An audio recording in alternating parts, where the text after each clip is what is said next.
मंदिर जाने की सार्थकता। जब हम मंदिर जाते हैं और परमात्मा के विग्रह का दर्शन करते हैं तो उसका लाभ हमें तभी मिल सकता है जब हम अपने दर्शनीय परमात्मा के गुण हमारे अंदर आएं।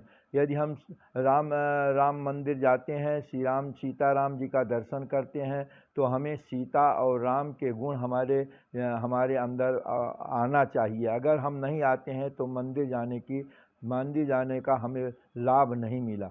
जैसे राम जी का माता पिता के प्रति क्या श्रद्धा थी, भाइयों के प्रति कितना उनका प्रेम था, अपने पत्नी के प्रति कितना स्नेहवान थे, सेवकों मित्र के प्रति उनकी क्या क्या भावनाएं थी, विरोधियों के प्रति भी वो जो है विरोधियों का भी जो है वो कभी विरोध नहीं करते थे, और जो है विरोधियों के प्रति भी उनके अंदर सम्मान की भावना रहती थी। ऐसे में अगर हम राम का दर्शन करते हैं तो राम का गुण हमारे अंदर आना चाहिए। बैरू राम बड़ाई करहीं, राम की बड़ाई बैरी लोग भी करते थे। कैकेयी भी जो है राम ने कैकेयी का भी कहीं दोष नहीं देखा है। इस तरह से परमात्मा के दर्शन का, देव विग्रह का दर्शन करने का लाभ यही है कि जब उसके गुण हमारे अंदर आएँ।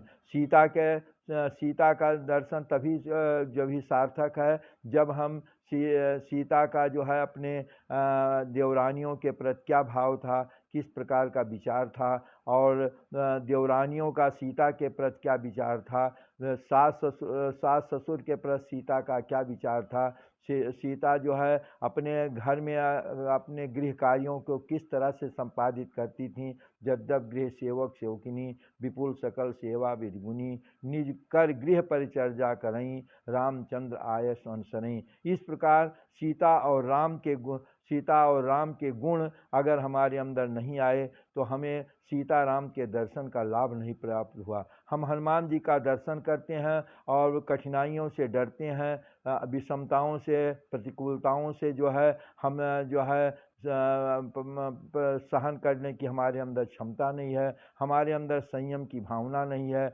हमारे अंदर अपने इष्ट के प्रति उनके नाम के जप की जो है हमारे अंदर निष्ठा नहीं है। तो हनुमान जी के दर्शन का क्या लाभ हुआ। हनुमान जी असंभव से असंभव काम किए हैं लेकिन कहीं घबराए नहीं। विषम परिस्थितियों में भी हनुमान जी जो है वो कोई ना कोई मार्ग निकाल लिए हैं। इस तरह से भगवान शंकर का दर्शन करने हम जाते हैं तो भगवान शंकर का प्रत्येक जीवों के प्रति क्या भाव था। उनके अंदर उनके घरों में जो है सिंह भी है और बैल भी है, सांप भी है तो चूहा भी है, और मोर है तो सांप है। इस तरह से विषम जीव हैं लेकिन सब में कहीं विग्रह की भावना नहीं है, कहीं विरोध की भावना नहीं है।